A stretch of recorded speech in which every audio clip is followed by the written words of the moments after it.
आगे बात करते हैं और नेक्स्ट है electrostatics potential energy of charge conductor. ठीक है, चार्ज कंडक्टर का इलेक्ट्रोस्टैटिक्स पोटेंशियल एनर्जी क्या होगा, मतलब वो सेल्फ एनर्जी, कोई भी कंडक्टर में अगर आप चार्ज क्यू दे रहे हैं तो उसका सेल्फ एनर्जी क्या होगा। चलिए बात करते हैं इस पर। सपोज करें कि यहाँ पे कोई कंडक्टर है, लेट्स से सपोज कि ये कंडक्टर है, राइट। यहाँ पे हमने एक चार्ज दे दिया इस पे और कुछ ऐसा चार्ज दिया हुआ है, ठीक है, और ये चार्ज हमने यहाँ पे क्यू दे दिया है। Okay fine. यहाँ पे एक कंडक्टर है और उस पर हमने कोई चार्ज दे दिया। इस चार्ज की होने की वजह से इसका सेल्फ एनर्जी कितना होगा, यानी सेल्फ पोटेंशियल एनर्जी कितना होगा, राइट। तो सपोज करते हैं कि मान लेते हैं कि यहाँ पे जो Q है वो है चार्ज ऑन कंडक्टर। अगर आपने यहाँ पे चार्ज दिया है तो कुछ ना कुछ इसका पोटेंशियल भी होगा। लेट्स से यहाँ पे हम लोग लिखते हैं potential of conductor, right. Okay, next अगर हम यहाँ पे और बात करें तो हम यहाँ पे क्या बोल सकते हैं कि ये जो कंडक्टर है इसके पास कुछ न कुछ चार्ज है और कुछ न कुछ इसके पास पोटेंशियल है, तो इसके पास एक स्टोर्ड एनर्जी भी होगा। इस स्टोर्ड एनर्जी को हम लोग क्या लिखेंगे, U, that is the stored energy, that is potential energy. Okay, U is equal to half CV² और Q² अपॉन में 2C और क्या लिख सकते हैं, हाफ कैपिटल Q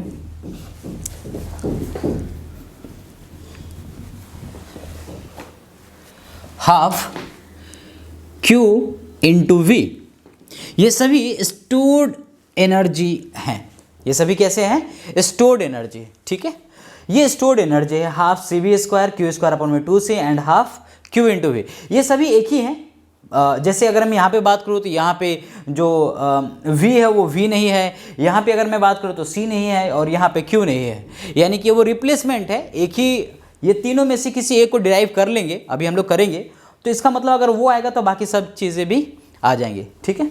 तो मैं आपको बता देता हूँ कि इसमें हम लोग क्या कर रहे हैं और इसका डेरिवेशन कैसे करेंगे। अगेन वो चार्ज मेथड जो मैंने अभी आपको बताया था। सबसे पहले इसको आप देखिए, यहाँ पे जो है वो एक कंडक्टर है, राइट, और उस पर हमने क्या दे दिया, चार्ज दे दिया। उस कंडक्टर पे चार्ज देने की वजह से उसके पास एक पोटेंशियल एनर्जी हो गया होगा, है ना। उसके खुद की वजह से एक तो पोटेंशियल एनर्जी होगा, that is known as stored energy. तो यहाँ पे हमने लिखेंगे सेल्फ एनर्जी कितना होगा, ठीक है। ओके, तो यहाँ पे इस पे जो चार्ज है इस वक्त, अभी जो चार्ज इस पर दिया गया वो कितना चार्ज है, कैपिटल Q। एंड इस पे जब आपने चार्ज दिया है तो इसके पास कुछ ना कुछ वोल्टेज भी आ जाएगा, पोटेंशियल भी आ जाएगा। तो हमने बात कर लिया V और इस तरह से हमने यहाँ पे लिखा है। एक और बात, आपने इस तरह का शेप क्यों लिया, स्फेरिकल क्यों नहीं लिया, कुछ और शेप क्यों नहीं लिया। देखिए यूजुअली होता क्या है, बच्चों के दिमाग में ये चीज़ें आ जाती हैं कि जो कंडक्टर होता है ना वो कोई एक स्पेसिफिक शेप वाला होना चाहिए, जबकि ऐसा नहीं है, कोई भी शेप में हो सकता है। इसलिए मैंने कोई रैंडम शेप बना दिया, ये कुछ और भी हो सकता है, इस तरह का कोई शेप हो। डेरिवेशन देखते हैं किसका, electrostatics potential energy of charge conductor. जो चार्ज कंडक्टर होता है इलेक्ट्रोस्टैटिक्स में, जो उसमें पोटेंशियल एनर्जी होगा उसका डेरिवेशन क्या होगा, उसका डेरिवेशन पे हम लोग बात करते हैं। देखिए सबसे पहले क्या करेंगे, अभी जो हमने Q चार्ज इस पे दिया था, इस Q चार्ज को उठाकर आप इन्फिनिटी पे लेकर रख दीजिए।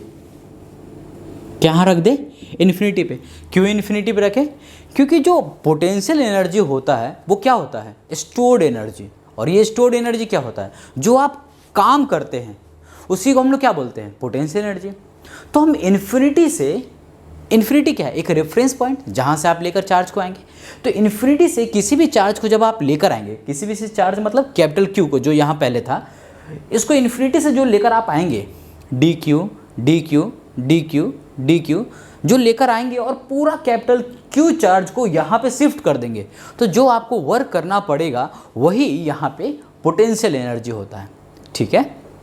इसलिए हम लोग यहाँ पर कैपिटल Q को इन्फिनिटी पर रख दिया। और इन्फिनिटी कोई एक रेफरेंस पॉइंट है जहाँ से हम काउंट कर सकते हैं कि भाई हमने यहाँ से लाके में हमें वर्क करना पड़ेगा। और चूंकि इन्फिनिटी पे जो पोटेंशियल होता है वो हम लोग 0 ले लेते हैं, ठीक है।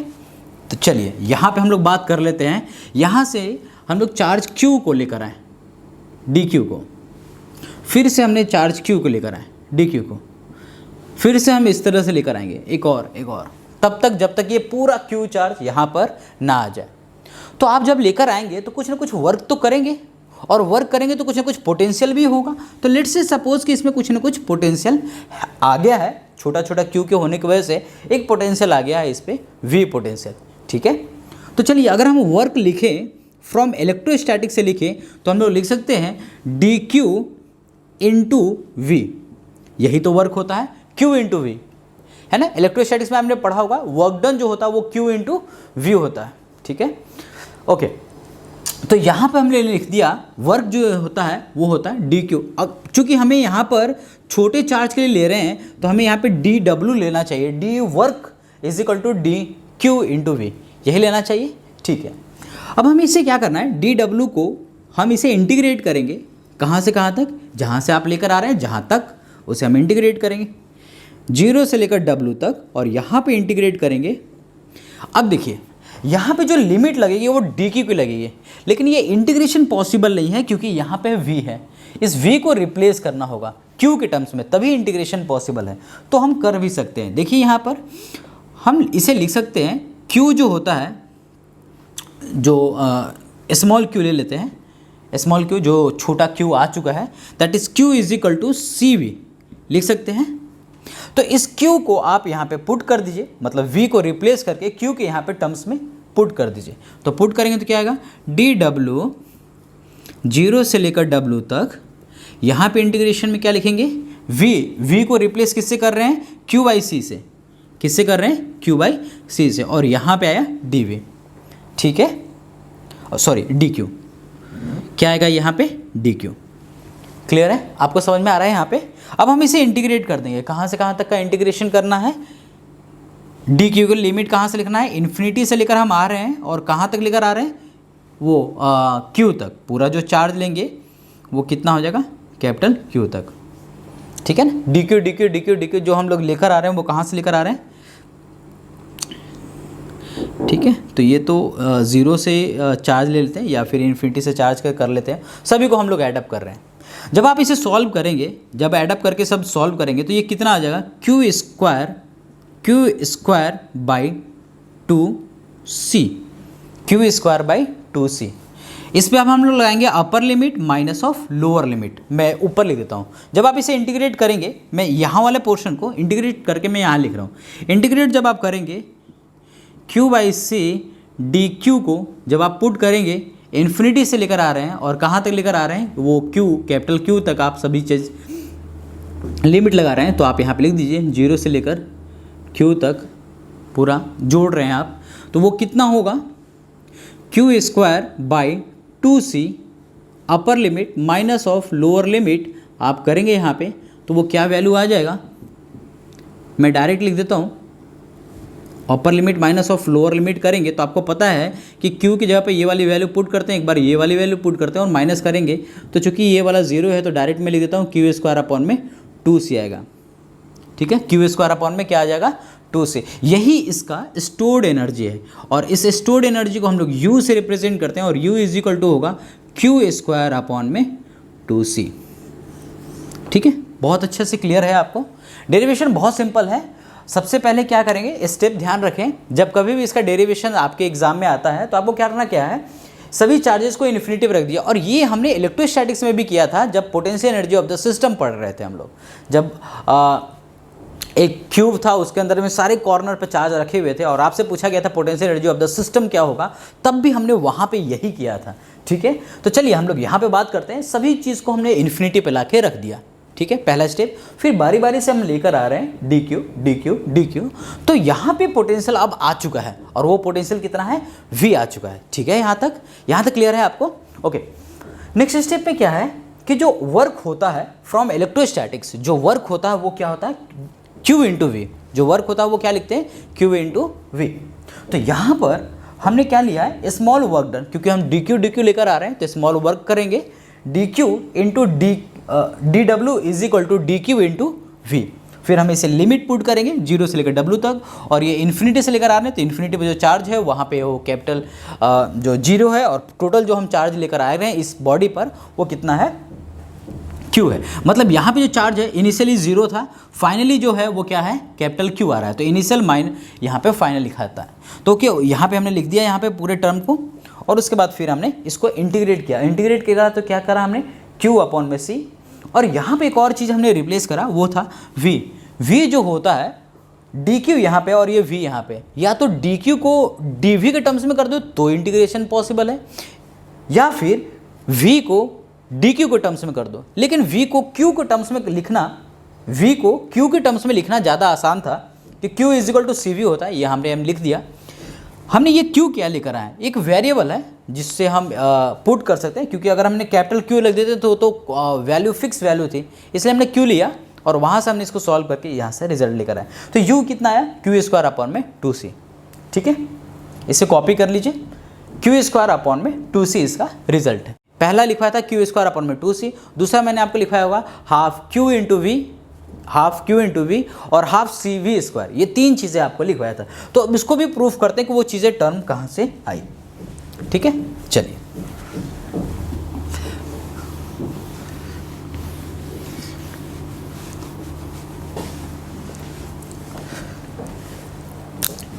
ये जो u होता है, u जो होता है वो होता है हाफ, u जो आया अपना रिजल्ट वो आया क्यू स्क्वायर अपॉन में 2c। u कितना आया, क्यू स्क्वायर अपॉन में 2c, very good.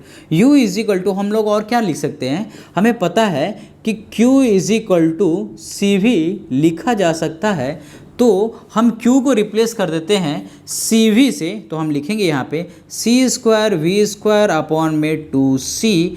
Now see cancel out होगा, तो यहाँ पे जो रिजल्ट आ जाएगा वो आएगा हाफ सी वी स्क्वायर, यानी कि ये एक रिजल्ट तो यहाँ पे प्रूफ हो गया, हाफ सी वी स्क्वायर। दूसरा एक और रिजल्ट हमें प्रूफ करना है, तो हम क्या करेंगे, c को इस बार हमने यहाँ पे q को रिप्लेस किया था, इस q को रिप्लेस यहाँ किया था, इस बार अब c को रिप्लेस यहाँ करेंगे, तो क्या लिखेंगे, u is equal to Q square upon में c की जगह पे क्या लिखेंगे, c की जगह पे क्या लिखेंगे, यहाँ पे 2c की जगह पे यहाँ पे लिखेंगे q बाई v, तो लिखिए आप यहाँ पे q बाई v हो गया ऊपर, यहाँ से q से ये कैंसिल आउट हो गया, तो यहाँ पे बच गया हाफ q इंटू वी, तो यहाँ से रिजल्ट क्या आएगा, हाफ q इंटू वी, ठीक है। यहाँ तक क्लियर है, आपको सब कुछ समझ में आ रहा है आपको। पहली बात ये है कि स्टोर्ड जो पोटेंशियल एनर्जी होता है वो होता है हाफ q इंटू वी और क्यू स्क्वायर अपॉन में 2c और हाफ सी वी स्क्वायर, ये तीन चीज़ होता है। दूसरा, जो electrostatics potential energy for charge conductor के लिए होता है, ये सिर्फ और सिर्फ वैलिड है कंडक्टर के लिए, ये ध्यान रखना है, this result is valid only for conductor. तो चलिए अब हम लोग बात करते हैं redistribution of charge between conductor when they are connected by a conducting wire। अगर कोई कंडक्टर अगर एक कंडक्टिंग वायर से कनेक्ट होंगे जिसका पोटेंशियल डिफरेंट है, जिसके चार्जेस डिफरेंट है, तो एक तब तक चार्जेस का रिडिस्ट्रीब्यूशन होता रहेगा जब तक कि पोटेंशियल दोनों सेम ना हो जाए, ठीक है। तो उसी पे हम लोग चर्चा करने वाले हैं। देखिए यहाँ पे मान लेते हैं कि कोई एक कंडक्टर है और यहाँ पे भी ये कोई कंडक्टर है, यहाँ पे हम लोग ले लेते हैं इसको, इस पे यहाँ पे ले लेते हैं इसका C1, ये बॉडी A ले लेते हैं और ये बॉडी B ले लेते हैं, और यहाँ का जो पोटेंशियल है इनिशियली जो इसका C1 जो कैपेसिटेंस की वैल्यू है वो C1 है, और यहाँ पे इसकी C2 वैल्यू है, यहाँ पे इसका V1 है और यहाँ पे इसकी V2 है, और इस पे जो चार्जेस दे रखा है इनिशियली वो Q1 है और इस पे जो चार्जेस दे रखा है वो है Q2। तो हम इसे चार्जेस भी लिख लेते हैं यहाँ पे। तो इनिशियल हमें यहाँ पर दे रखा Q1 C1 V1 और यहाँ पर दे रखा है इसको Q2 C2 V2, ये इनिशियल दे रखा है दोनों ही बॉडी के लिए। अभी हम इस पर थिन वायर से कनेक्टेड करेंगे। अब एक हमने थिन वायर ले लिया, पतला सा वायर लिया और हम इसे पतला सा वायर से कनेक्ट कर रहे हैं, पतला से वायर से कनेक्ट कर रहे हैं। जब आप इसे कनेक्ट कर रहे हैं कंडक्टिंग वायर से, जो कि बहुत थिन है, पतला है, कंडक्टिंग वायर से जब आप कनेक्ट करेंगे तो क्या होगा, चार्जेस का रिडिस्ट्रीब्यूशन स्टार्ट हो जाएगा। मान लेते हैं कि जो V1 है इसका पोटेंशियल ज़्यादा है और V2 का पोटेंशियल कम है, तो क्या होगा, V1 का पोटेंशियल धीरे धीरे घटेगा और V2 का पोटेंशियल बढ़ेगा। ये कुछ ऐसा होता है, जैसे मान लीजिए V1 यहाँ पे और V2 यहाँ पे, तो क्या होगा, पोटेंशियल ऐसे ऐसे बढ़ेगा। V1 वाला, ये V1 है और ये V2 है, तो ये घटेगा और ये धीरे धीरे बढ़ेगा। ये तब तक होता जाएगा जब तक कि पोटेंशियल दोनों बराबर ना आ जाए, जब तक दोनों का पोटेंशियल बराबर ना हो जाए। जैसे पोटेंशियल बराबर हो जाएगा तो चार्जेस का रीडिस्ट्रीब्यूशन रुक जाएगा। तो हम लोग उसी पे बात कर रहे हैं। इनिशियली जो है इसके पास जो है वो कितना है, Q1 चार्ज है और इसके पास Q2 चार्ज है। इसका जो पोटेंशियल है वो V1 और कैपेसिटेंस यहाँ पे C1 है, यहाँ पे जो है वो C2 है और यहाँ पे इसके लिए V2 है। ठीक है, यहाँ तक क्लियर है। अब जब हम चार्जेस का रीडिस्ट्रीब्यूशन करते हैं तो इनिशियल तो ये दे रखा है, इनिशियल जो है वो अभी ये है। फाइनली क्या होगा, आफ्टर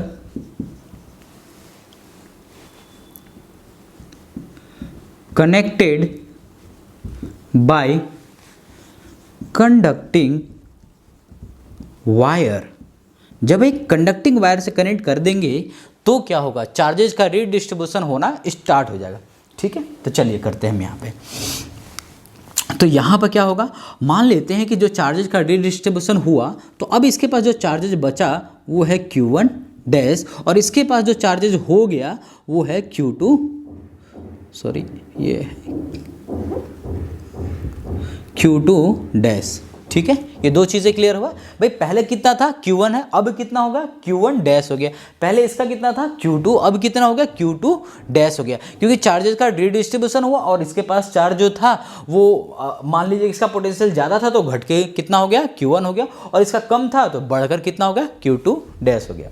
ठीक है, तो हम यहाँ पर बोल सकते हैं कि जो कितना था हो गया, Q1 डैश ए वाले का, अभी भी इसका जो कैपेसिटेंस है वो तो C1 ही होगा, लेकिन क्या पोटेंशियल V हो गया होगा, और यही V को हम लोग कॉमन पोटेंशियल बोल रहे हैं। यही V को हम लोग क्या बोल रहे हैं, कॉमन पोटेंशियल। ये तो था बॉडी ए के लिए। बॉडी बी के लिए अगर हम बात करें तो यहाँ पे कितना हो गया होगा, Q2 डैश C2, और यहाँ पे भी पोटेंशियल कितना हो गया होगा, इसका V पोटेंशियल हो गया। ठीक है, ये दोनों चीज़ें क्लियर आपको समझ में आ रही हैं। ये बॉडी बी के लिए है। ठीक है, यहाँ तक समझ में आया, एकदम क्लियर कट समझते चलिए कि ये जो है वो है Q1 डैश, ये बॉडी ए के लिए, C1 उसका कैपेसिटेंस है और V जो है वो पोटेंशियल हो गया है। जबकि यहाँ पे अगर हम बात करें तो वो है Q2 डैश C2 एंड यहाँ पे भी जो V है वो है पोटेंशियल। ठीक, आगे बढ़ते हैं। अब हमें निकालना कि जो कॉमन पोटेंशियल है उसकी वैल्यू कितनी होगी। तो हम ये बोल सकते हैं कि जो चार्जेस का रिडिस्ट्रीब्यूशन हुआ लेकिन चार्जेस कंजर्व है ना, और ये हम लोग इलेक्ट्रोस्टैटिक्स प्रॉपर्टी में भी पढ़े थे कि जो चार्जेस होता है वो हमेशा कंजर्वेटिव इन नेचर होता है। तो हम इसे लिखते हैं अकॉर्डिंग टू चार्ज,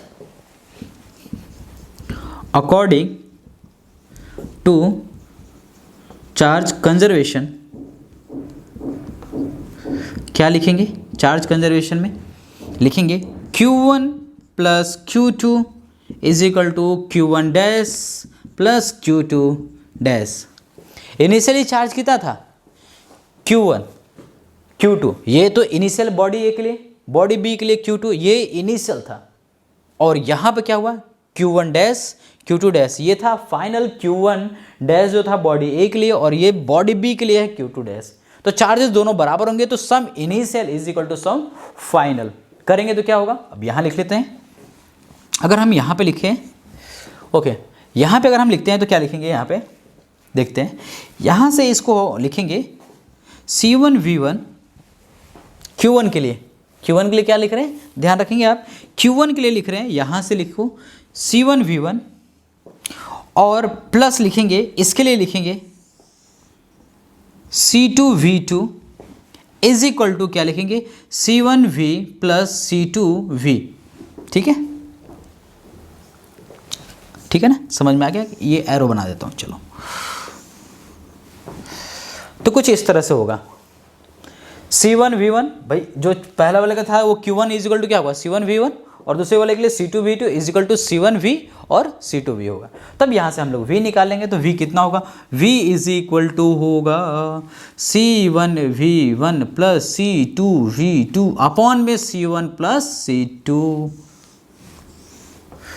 ये हो गया कॉमन पोटेंशियल की वैल्यू। कॉमन पोटेंशियल की वैल्यू कितना हो गया, C1 V1 plus C2 V2 is equal upon C1 plus C2। यहाँ पे अगर आप ध्यान से देखें तो C1V1 प्लस C2V2 को हम लोग एक और टर्म में लिख सकते हैं। क्या लिख सकते हैं उसको भाई? टोटल चार्ज तो वही है, Q1 plus Q2, Q1 Q2, ये तो लिख ही सकते हैं। लिखो V बराबर Q1 प्लस Q2 अपॉन में C1 प्लस C2। क्या एक ही बात नहीं है? याद करने के लिए कैसे याद करेंगे? ये तो लिखने के लिए था। याद कैसे करेंगे? जो कॉमन पोटेंशियल होता है वो होता है टोटल चार्ज अपॉन में टोटल कैपेसिटेंस। लिख लीजिए आप इसे, the common potential is equal to total charge upon में टोटल कैपेसिटेंस। ठीक है, बहुत सिंपल। बाकी आप यहाँ से Q1, V1, C1 जो भी निकालना चाहे वो सब निकाल सकते हैं, कोई दिक्कत नहीं है। ठीक है।